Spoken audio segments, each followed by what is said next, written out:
Good morning, good afternoon, or good evening, however this might find you. We are here at Boston University's Howard Thurman Center for Common Ground for our annual reflection and celebration of the lives and legacies of Martin Luther and Coretta Scott. We form a partnership today, the New England Conservatory, the Howard Thurman Center, the City of Boston, and Boston University. People ask why that's such an incredible union and also one that might be a bit different. Coretta Scott, as you may know, went to the New England Conservatory, was a student there. Martin Luther King was a student at Boston University, and they came together and did their thinking, their power, and they fell in love in Boston.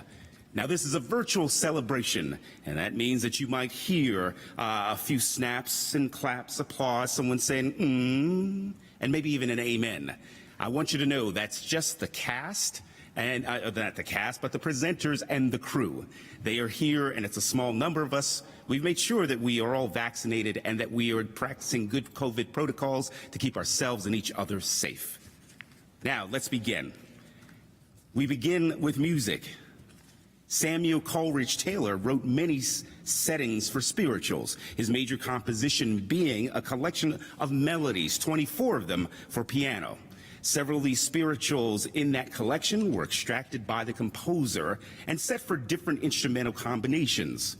Coleridge Taylor put 5 of them together as a set, and they were later published with the same opus number. They were published as 5 melodies for piano trio. Today you're about to listen to They Will Not Lend Me a Child, as performed by Trio Gaia. Grant Houston on violin, Yimei Templeman on cello, and Andrew Barnwell, piano.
Jean-Luc Purit is of the Tunica Biloxi tribe of Louisiana and is president of the board of the North American Indian Center of Boston.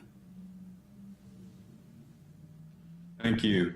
And as is our practice at the North American Indian Center of Boston, we first acknowledge the land that we're on, the land that holds us, the land that sustains us. We hold this place known as Greater Boston as the traditional indigenous territory of the Massachusetts Nation, who continue to this day in part through the lineal descendants, the Massachusetts tribe at Ponkapog. And on this day when we're called to reflect, I ask that you join us in our pledge to support every effort by our host tribes, the Massachusetts, the Wampanoag, the Nipmuc, every effort to rematriate land and natural resources back to the original peoples. NACOB acknowledges our 50-year history of providing cultural and social services for the New England Native American community. We're based in Jamaica Plain, and we're happy to be here on this program. Thank you to the faculty and administrators for this invitation. And where do we go from here? Chaos Community, Dr. King writes, in dealing with the ambivalence of white America, we must not overlook another form of racism that was relentlessly pursued on American shores, the physical extermination of the American Indian. The South American example of absorbing the indigenous Indian population was ignored in the United States, and the systematic destruction of a whole people was undertaken. The common phrase, the only good Indian is a dead Indian, was virtually elevated to national policy.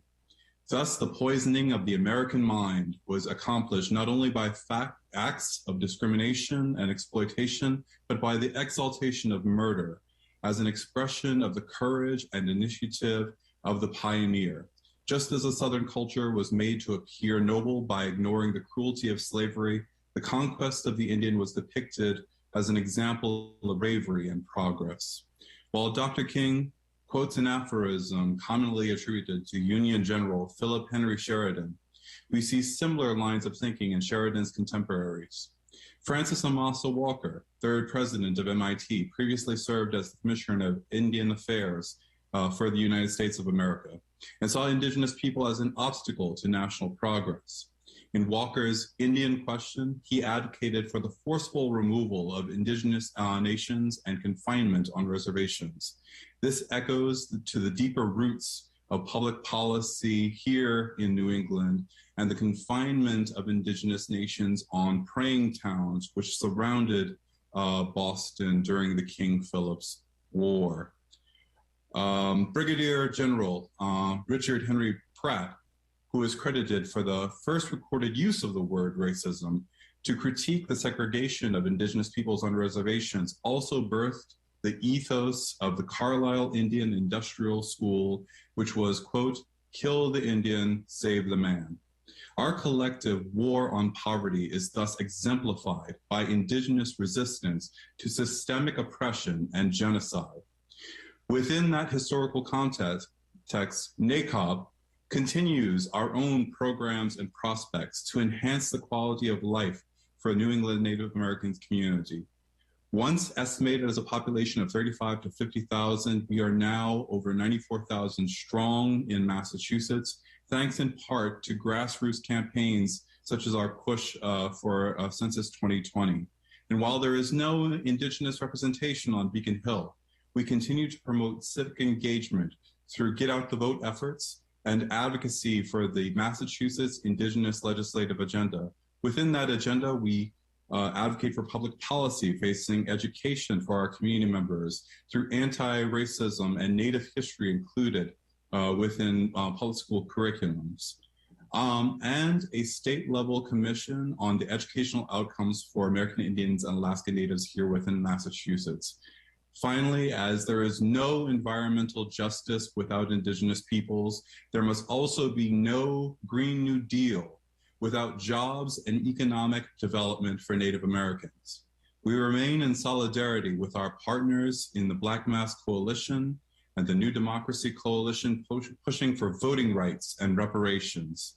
Our priorities as Indigenous peoples center our own self-determination and the preservation of traditional knowledge systems, which we hold as solutions to global, social, economic, and climate crises.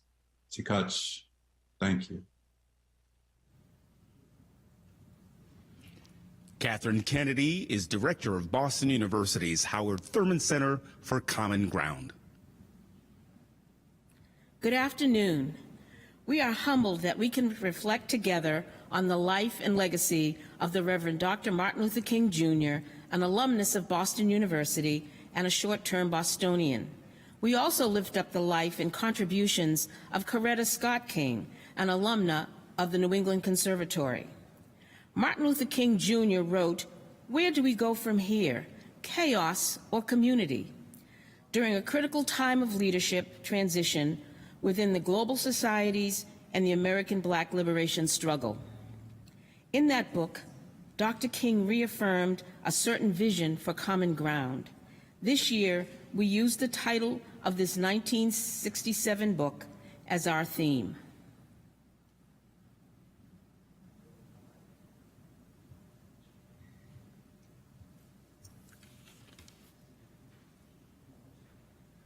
Brianna Bourne is a sophomore at Boston University studying psychology.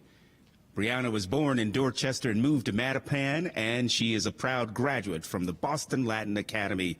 She graduated in 2020.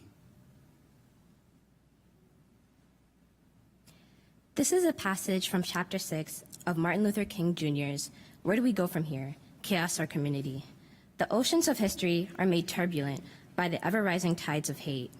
History is cluttered with the wreckage of nations and individuals who pursued the self-defeating path of hate.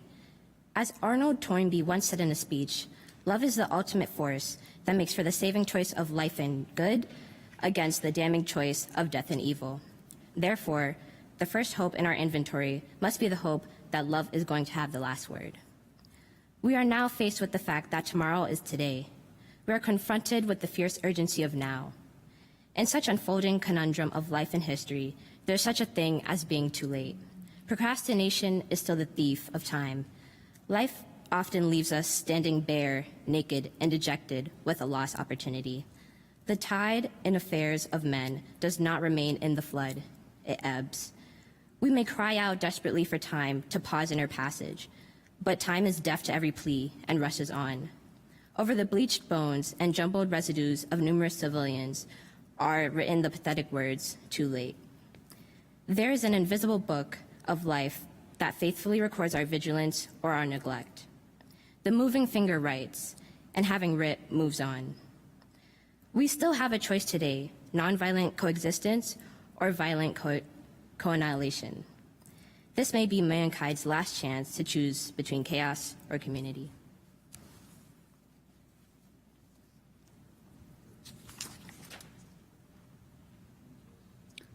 Robert A. Brown is the president of Boston University.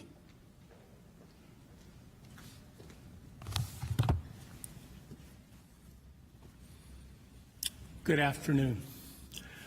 We are once again starting an academic year confined to the two-dimensional world of a computer screen in celebrating Martin Luther King Day with a webinar. We are responding to the Omicron variant of COVID-19. We are already on the 15th letter of the Greek alphabet. Like the naming of hurricanes, we are quickly using up the letters in the alphabet, but to name waves of a pandemic felt by the entire world. I want to thank Mayor Wu and the City of Boston for coming together with Boston University to celebrate the life and legacy of Dr. Martin Luther King Jr. As everyone knows, Dr. King studied at Boston University and received his doctorate in theology here in 1955, during a time when Howard Thurman was dean of Marsh Chapel. Thurman became a mentor to King, and today we are streaming from the Howard Thurman Center for Common Ground. Martin Luther King was born on January 15, 1929. We celebrate on the Monday closest to the actual date. We celebrate the blessings of his life, his service, his teaching. In April, of course, we will acknowledge the tragedy of his death. For those of us who can remember vividly the events of 1968, it is astonishing and poignant to do the math and realize that Reverend King would have been 93 on January 15th of this year. In our current national conversation, his absence is sometimes used to speculate about what he might have said or thought as he studied and acted upon events, policies, situations. We really can't know.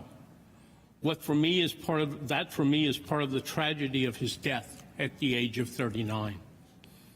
We are the poorer for his early death because in his teaching and advocacy, he united a sense of urgency about the need to right profound wrongs with his abundantly evident disposition towards conciliation and forgiveness. Leaders made of this strong alloy are all too rare. In Massachusetts, we have a concentration of scientific and medical knowledge in a dense research infrastructure. These have helped us develop and implement effective strategies for mitigating the most devastating impact of COVID. In comparison with many other regions of the country, we have the capacity for testing and the means for developing and disseminating vaccines, boosters, and treatments, as well as a network of world-class hospitals where the seriously ill can be treated.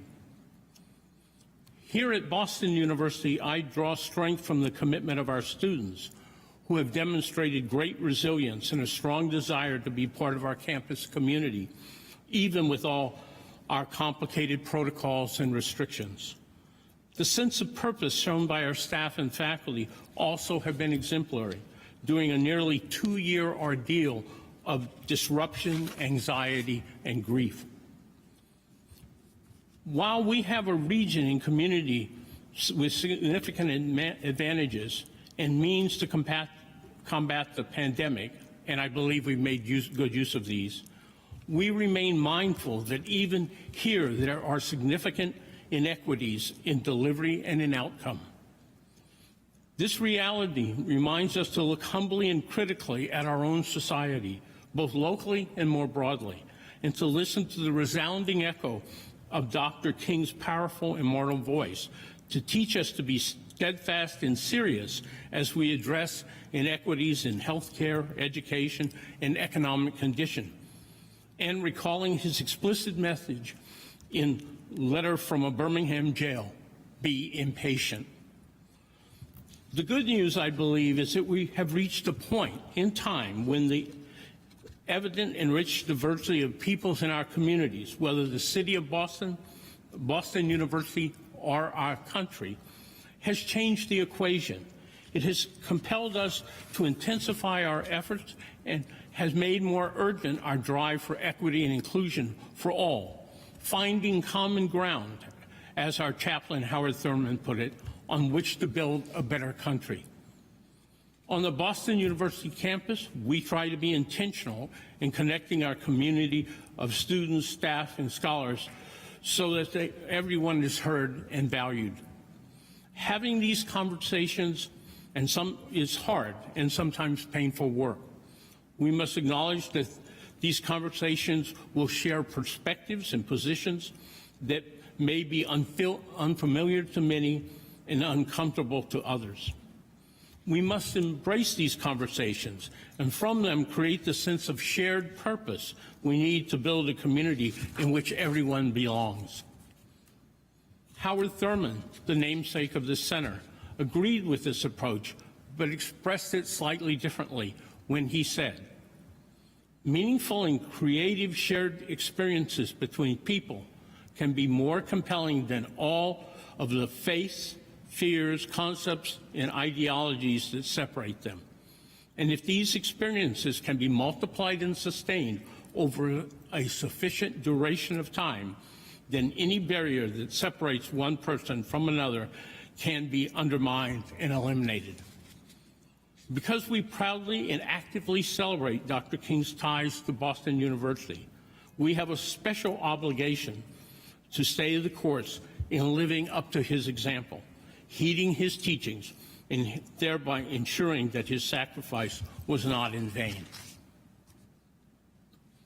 It is my honor to introduce the Honorable Michelle Wu, Mayor of Boston. Mayor Wu was sworn in on November 16, 2021, as the first elected person of color, first woman, and first mother to hold the highest office in the city. We know that while she appreciates the breakthrough that she embodies, she is most concerned with the many challenges of our beloved city as we grapple with the COVID virus and as she looks to make Boston a more equitable, safe, and nurturing community. Mayor Wu. Hi, everyone. It's Mayor Michelle Wu. Thank you so much, President Brown, for your introduction. And I'm thankful to the BU Dean of Students Office, the Howard Thurman Center for Common Ground, and the New England Conservatory for partnering with the City of Boston for this annual celebration of the lives and legacies of Reverend Dr. Martin Luther King Jr. and Ms. Coretta Scott King. Dr. King, Ms. Coretta Scott King, and so many activists dedicated their lives to fighting poverty, systemic racism, and oppression. In Dr. King's case, he both dedicated and lost his life in this fight. His legacy, his impact endures. It is on this legacy, that of the civil rights movement, the legacy of the fight for racial equality, the legacy of these giants of history, that today's activists build a brighter future for us all. It's only by reflecting on this legacy, on the triumphs and defeats of the Reverend Dr. King and Coretta Scott King and their work that we can accomplish change. This underscores the urgency of celebrations like this, which provide us the opportunity to ponder, make plans, and ensure that we're headed in the right direction. Welcome, everyone, to this year's celebration of Dr. Martin Luther King Jr. and Coretta Scott King's lives and legacies. Andrea Kalin is the president of the New England Conservatory. On behalf of New England Conservatory, I extend warm thanks to President Brown, Dean Elmore, and Boston University, to Catherine Kennedy and the Howard Thurman Center, and to Mayor Wu and the City of Boston for making today's celebration possible. It is an honor and such a delight to be with you here on this day as we recognize the life, profound work, and legacy of Dr. and Mrs. King. We count it a great privilege to call Coretta Scott King an alumna of NEC, as she certainly embodies all that we seek to support and unleash in our students, the highest levels of artistry, but equally care for community, a clear sense of purpose, and meaningful impact in the world. And we believe, as Mrs. King stated so inspiringly on the stage of Jordan Hall in 2004, that, quote, musicians have a critical contribution to make towards fulfilling the dream of Martin Luther King Jr. Their labors, she wrote, can help to awaken the hearts, souls, and spirits of the coming generations to greater truth, beauty, peace, and harmony, thereby advancing the coming of the beloved community. And so I'd like to thank all the musicians who have shared with us this afternoon for demonstrating this so beautifully. In these fraught and uncertain times, Dr. King's question, where do we go from here, resonates all too well. But so too resonates his vision and his articulation of the priorities and actions necessary to effect that vision, a just society free from poverty, racism, and inequity. In her foreword to his book, Coretta Scott King wrote, "It is our common tragedy that we have lost Dr. King's prophetic voice, but it would compound the tragedy if the lessons he did articulate are now ignored." We know that affecting those lessons and affecting substantive action and change demands our collective commitment and shared work. And so, on behalf of NEC, and inspired by the consistent commitment and resilience of Dr. and Mrs. King, we appreciate the chance to join in commitment to partnership and community and to contribute alongside you to the ongoing work before us. Thank you for the opportunity to share with you today in celebration and purpose.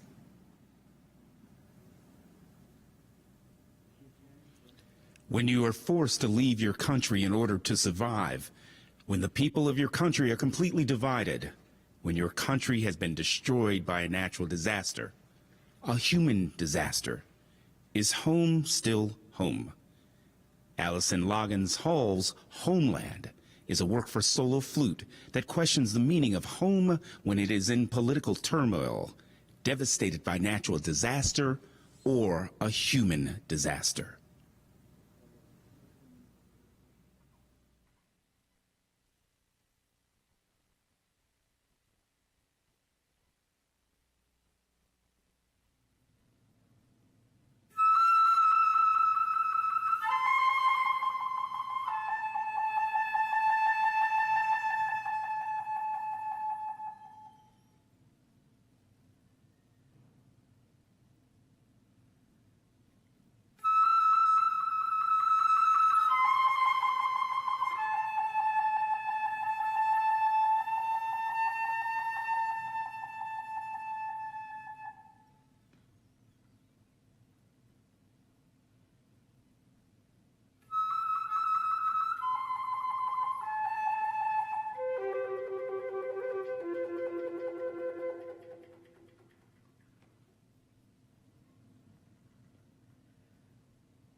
Kelsey Russell is a senior at Boston University studying sociology.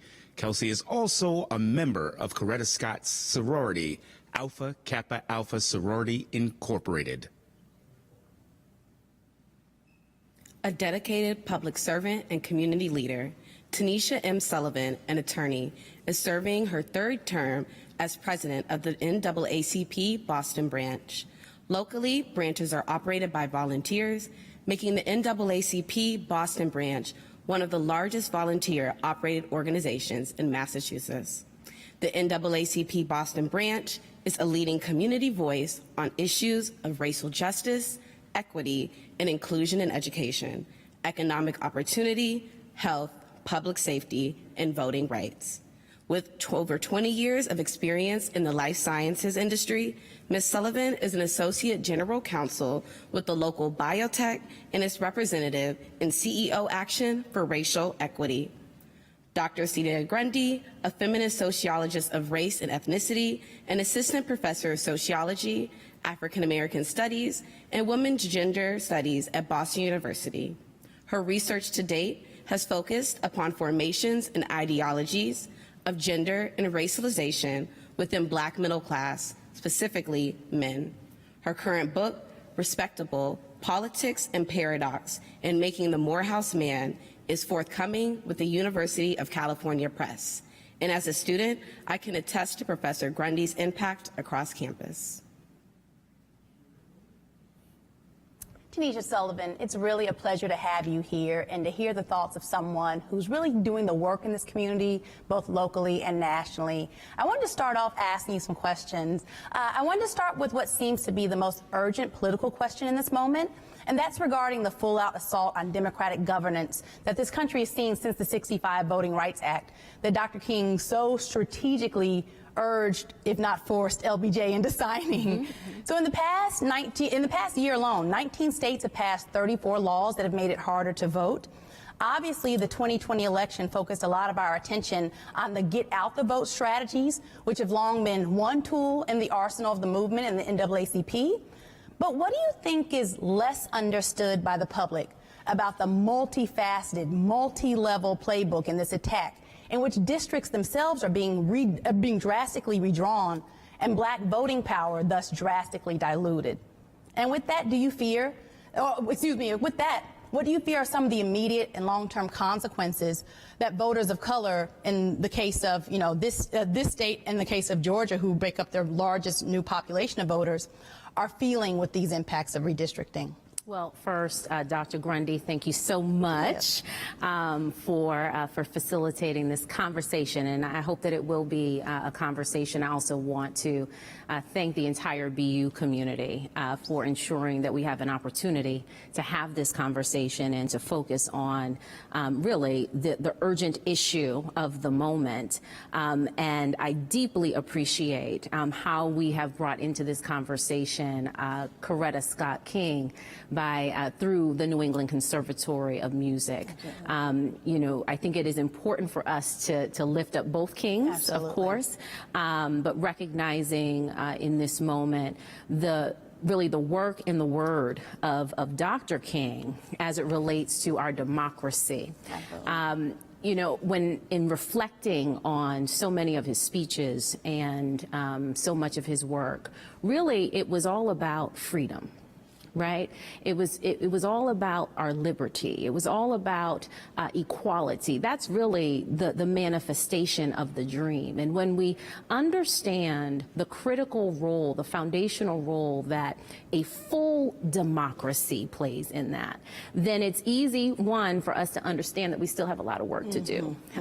But that work isn't just the work of one of us. It isn't just the work of one body, right? So it's not just about Congress, right? But it truly is our collective work. And so what I want to lift up in this moment, in this urgent moment, is the grassroots Yes, absolutely. organizing that Dr. King and Coretta Scott King did, right? They were on the ground. And so you're absolutely right. The hand of LBJ was forced, but it was forced because of the intentional action of the people. And so it's important for us in this moment when so many of us are, I would say, I'll speak for myself, you know, a little disappointed in the lack of progress we've seen and how hard this fight continues to be. It's important for us to remember that we as the people, still have the power to make change. And so the King's legacy of grassroots movement, I think calls for us to lift up the work that is happening in communities today, whether it's in Georgia on the ground or in Texas on the ground, or it's here in Massachusetts on the ground, knowing that it is within us to bring about change.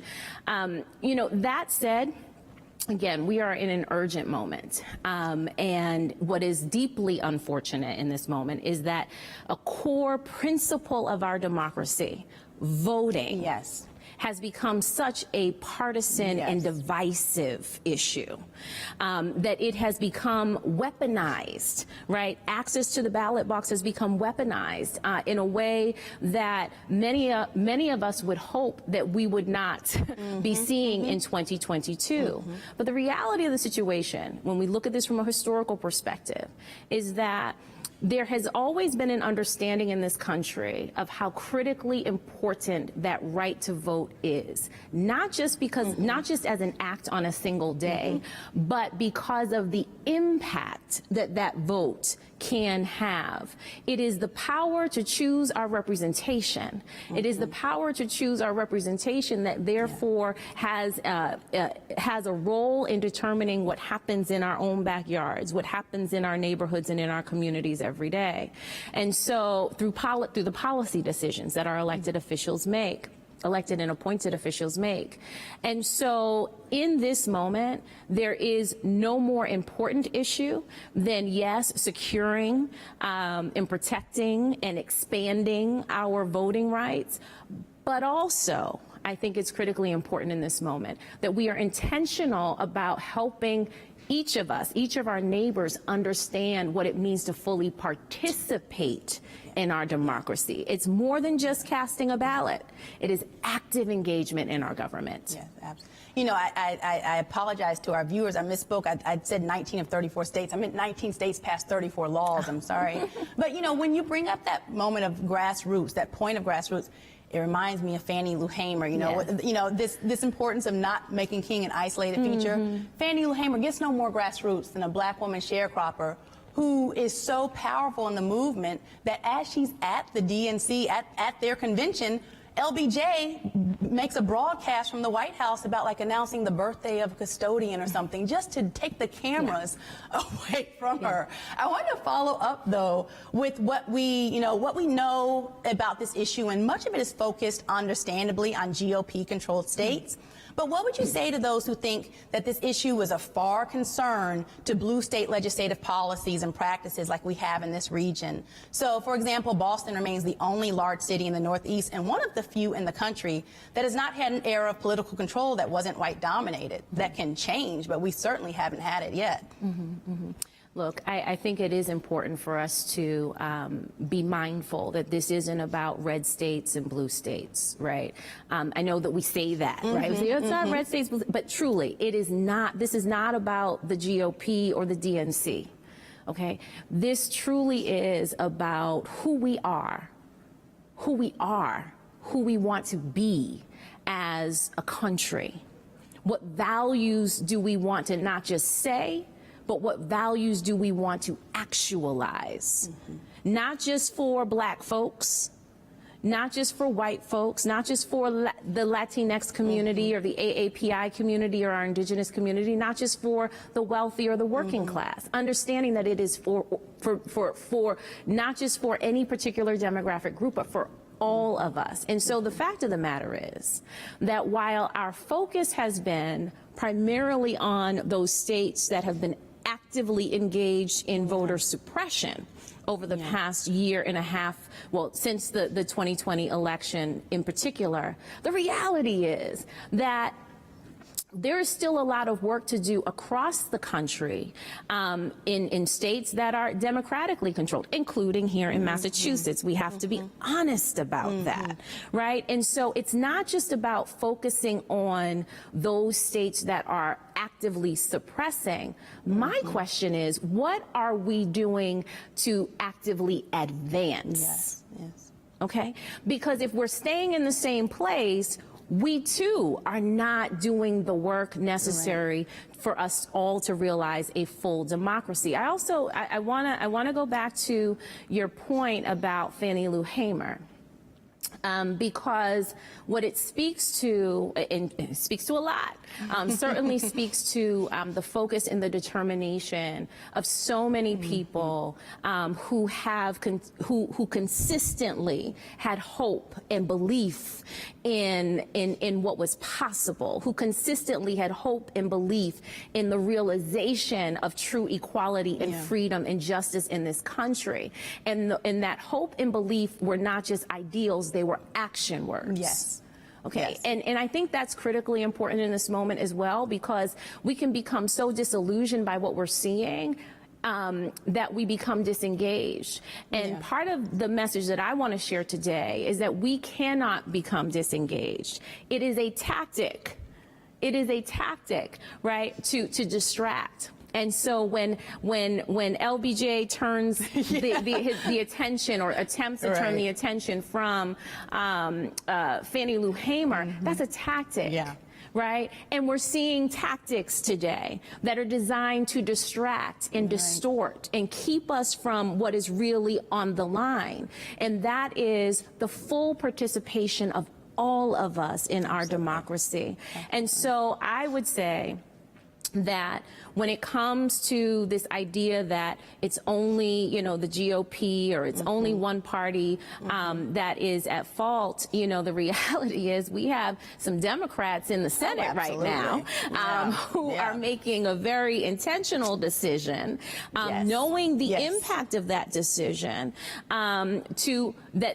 knowing that the impact of that decision is blocking progress. So this isn't about partisanship at this point. The question is, what are we, those who believe in America's promise, what are we collectively going to do to ensure that access to the ballot is free and fair, safe and secure? I want to ask you another question, speaking again of the vote, but shifting a little bit. Dr. King saw voting rights as necessary, but far from the end game of racial justice, right? In fact, 5 years after the March on Washington, he said, it, quote, and I quote, "It didn't cost the nation anything to get the right to vote established. But now we're confronting issues that cannot be solved without costing the nation billions of dollars. We can't get rid of slums and poverty without costing the nation something." His political, end quote, his political progression was unapologetically moving towards a democratic socialist identified call for economic justice that begins with improving the conditions of the disproportionately black poor. So he also said that someone has been profiting from the low wages of Negroes, and the depressed living standards of Negroes are a structural part of the economy. In your work in this city and with the NAACP nationally, what do you see in that original call for economic justice that's still pertinent to black and brown life in this community? And what do you see as the NAACP's role in continuing the fight for material realities of justice that can be measured in housing, food, work, et cetera? One of the quotes, the messages of Dr. King and some of his early writings that has truly been a guidepost for me in this work is when he says, the inseparable twin of racial injustice is economic injustice, right?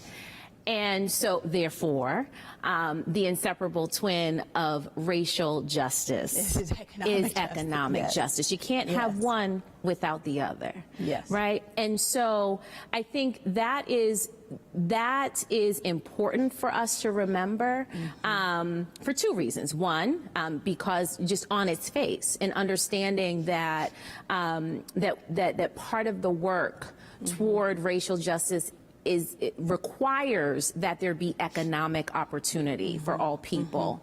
But also, I think a piece that sometimes gets lost in this is that it is a unifying statement. Okay, Yes. Going back to what I said Yes. before, these attempts to distract and to divide, right? We have to acknowledge in this country there has been a systematic and very intentional attempt to draw lines of division between communities of color and working class white folks, as if progress for one means oppression for the other. And what Dr. King is calling out here is that our destinies are inextricably linked.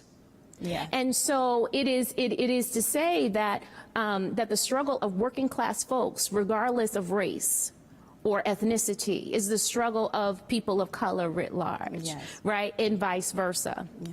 And so in our work, certainly we know in lifting up education, educational equity, economic opportunity, reform in the criminal legal system, climate resilience, and access to health care, what we know is that our ability to see progress in those quality of life, in those areas that relate directly to our quality of life, in order for us to see progress, there must be intentional policy action that is designed to bring about greater opportunity and equality.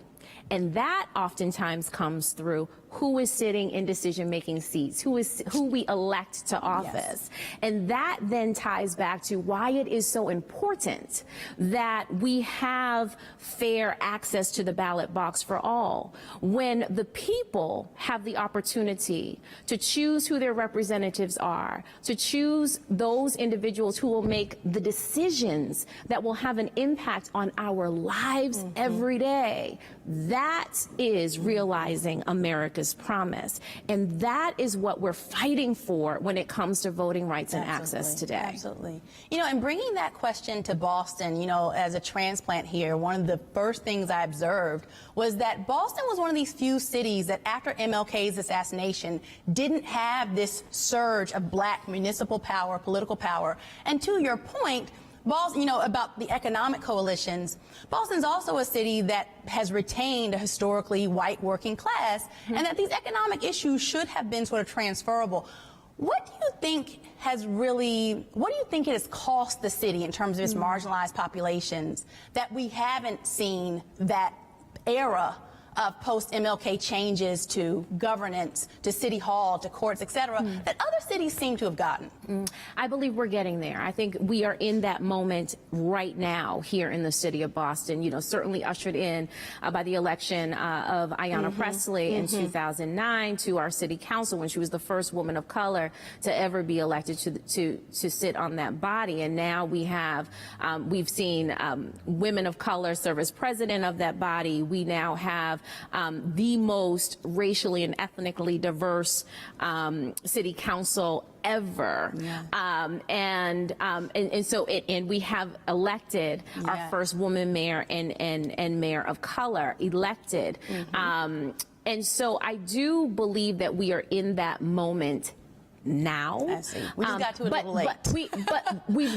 We're there now, but we're not done. Yes. Right. Okay, and we cannot become complacent with these initial victories and believe that the work is done. There's still so much more to do. The reality of the situation is that in Massachusetts, less than 20% of our representatives in on Beacon Hill are people of color. As was mentioned earlier, we have zero representation from the indigenous community, you know, and so we still have a lot of work to do to increase representation, but I believe that will come through as we become more intentional about creating a culture of civic engagement, as we become more intentional about helping our neighbors understand the connectivity between this vote and what's happening in their lives every day.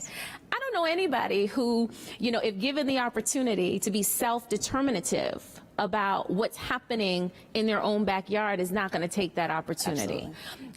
I think, going back to intentional action, we have not been intentional about helping people to understand how this democracy works, the role that they can play in it, the role that that we are entitled to play in it.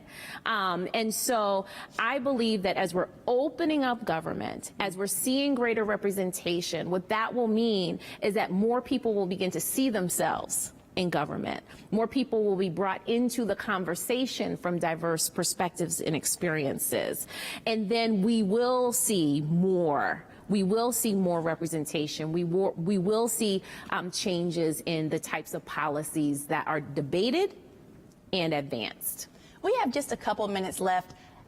For folks who would say, I'm just unfamiliar with Boston's history of any sort of movement, for folks who don't know the names, who are some names who you want people in this city to celebrate? Who are some names you want to replace these statues like Yawkey and all this other stuff? Oh my goodness, there are so many to list. Here in the Boston area, of course, Mel King, Suzanne Lee. I'm thinking about... And our students don't know at all about Mel King. This is not a name who, if you're not from, I only knew Mel King when I got here, right? Because then it's like, oh, this is like the godfather of like civil rights in this town. Yes. But our students don't know anything. What do you want them to know about Mel King?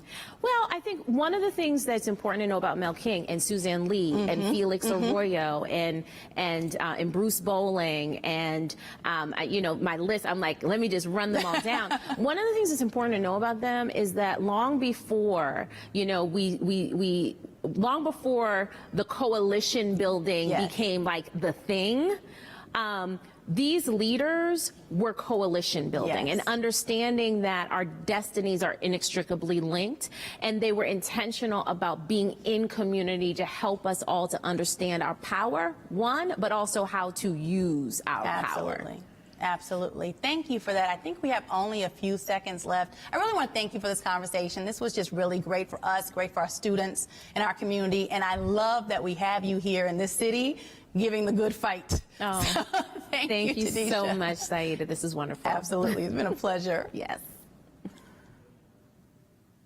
Described by Duke Ellington as soul on soul, Mary Lou Williams was a supremely influential jazz pianist, arranger, and composer for over 60 years.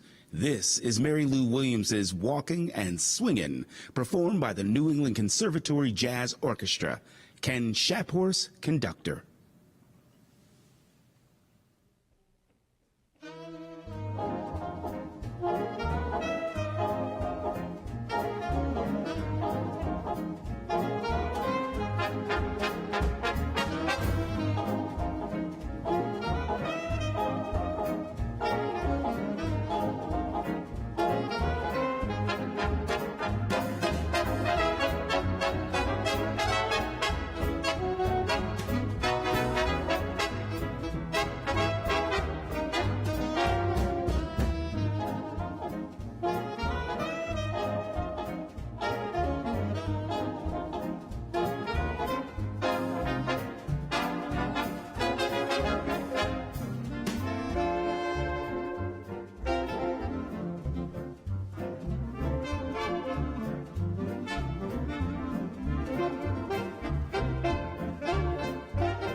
Jean Morrison is the Provost, Chief Academic Officer, and Professor of Earth and Environment at Boston University. Good afternoon, everyone, and thank you, Saida and Tanisha, for that powerful conversation.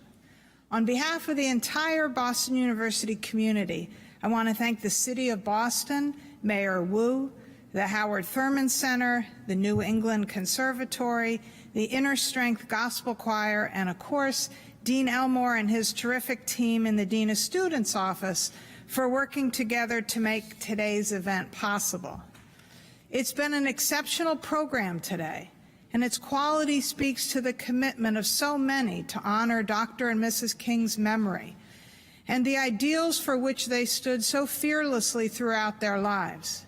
But it also speaks to the challenges and the particular challenges of this moment in time.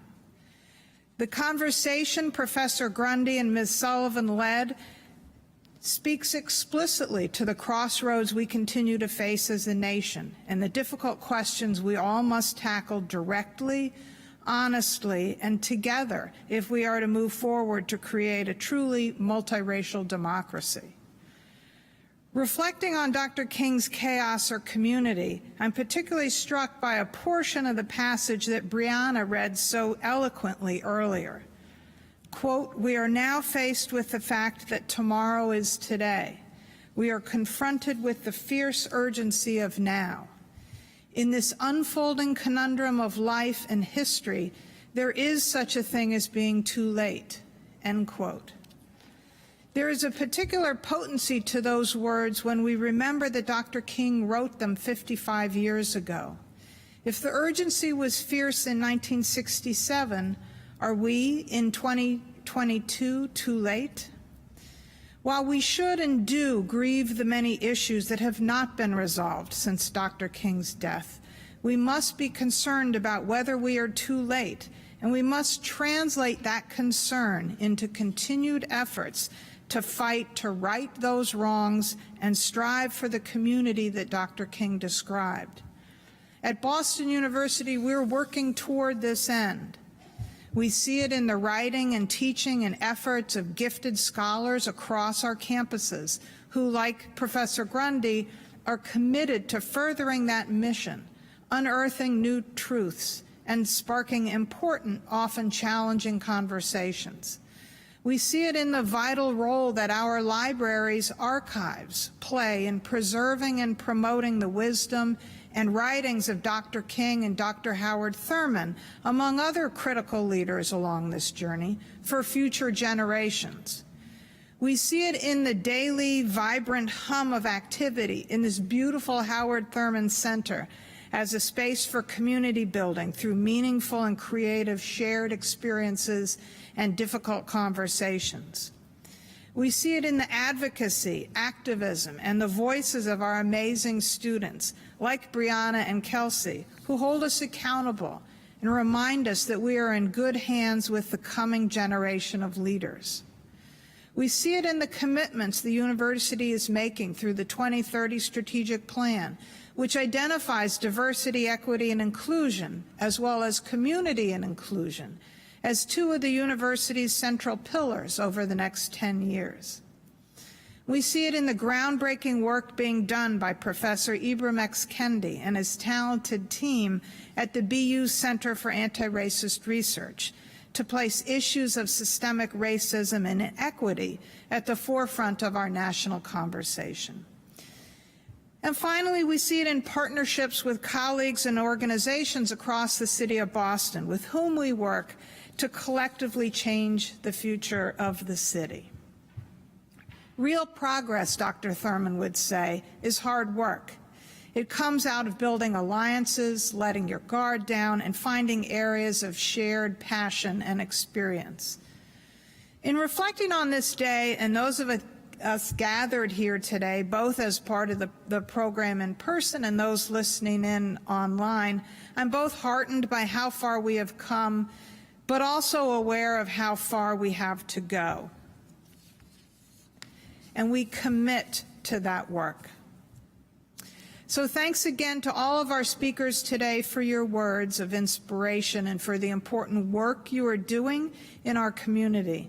It's a privilege to participate in this event, and I look forward to our continued partnerships moving forward. And I'm now delighted to turn to our closing speaker, Senior Diversity Officer Andrea Taylor. Thank you.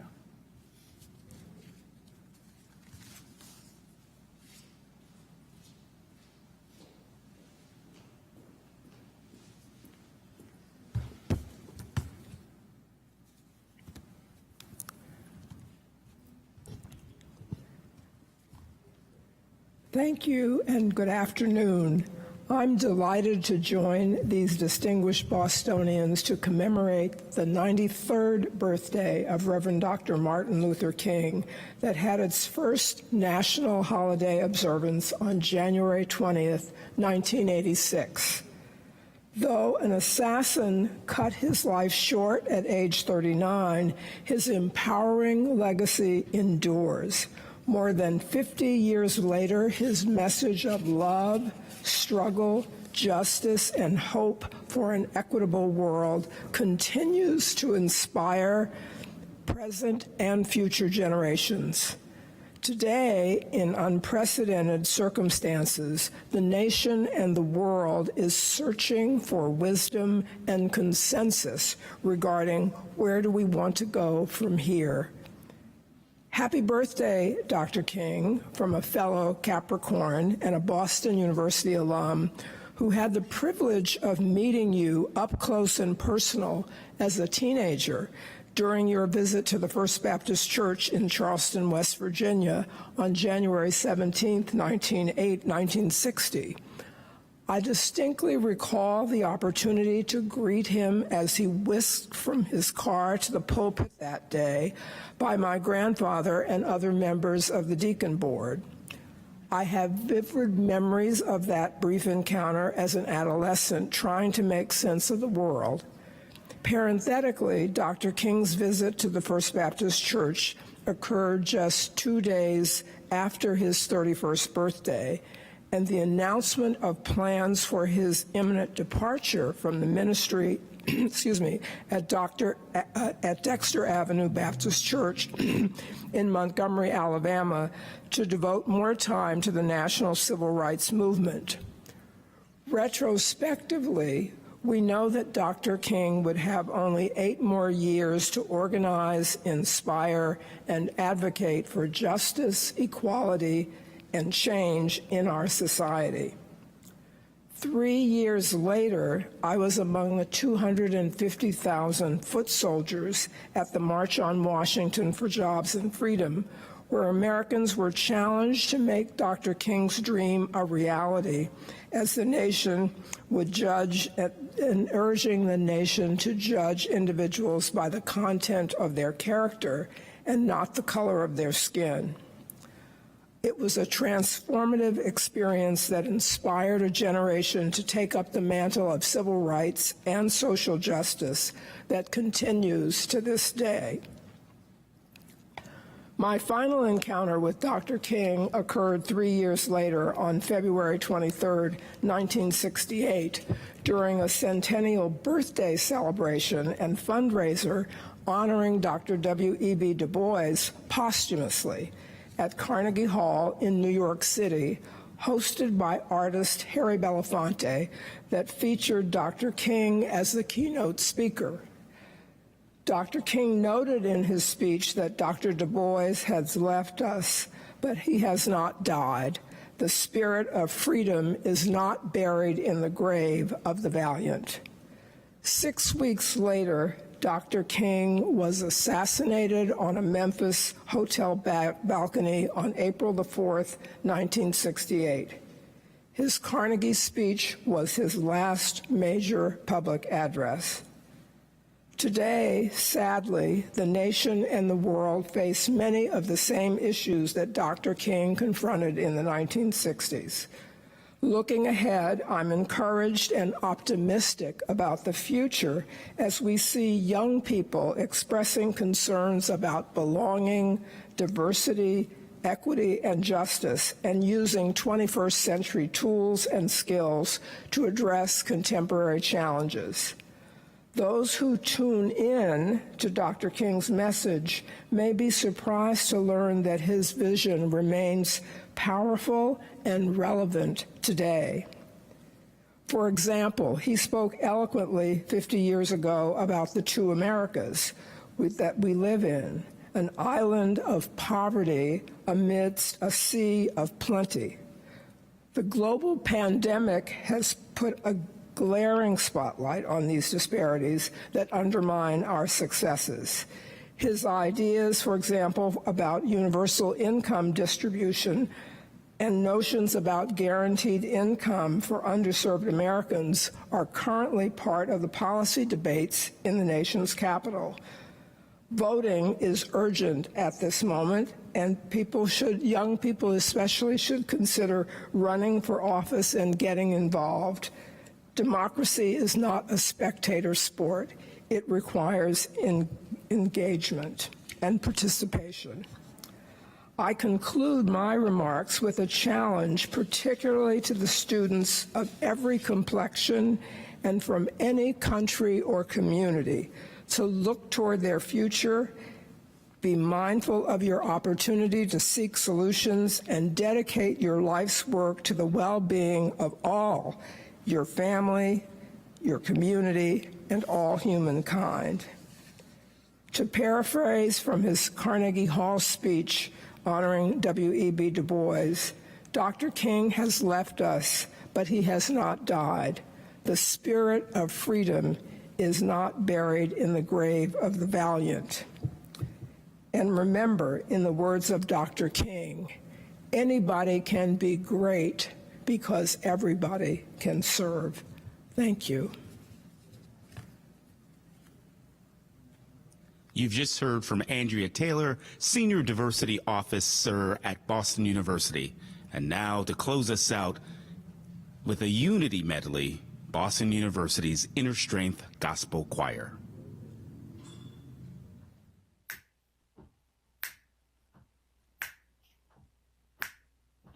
1, 2, 1, 2, 3.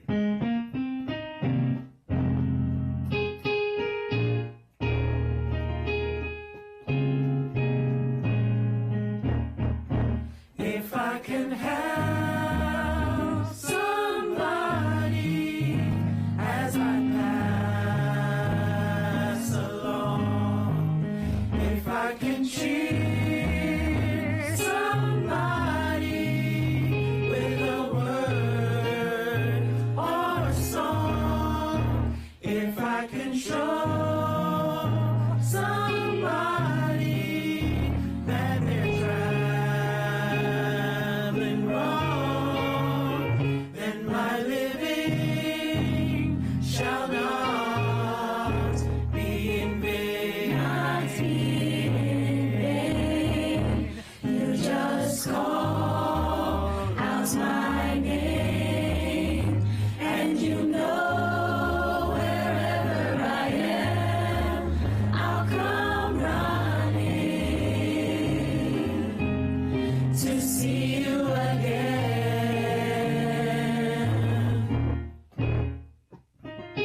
Winter, spring, summer, or fall.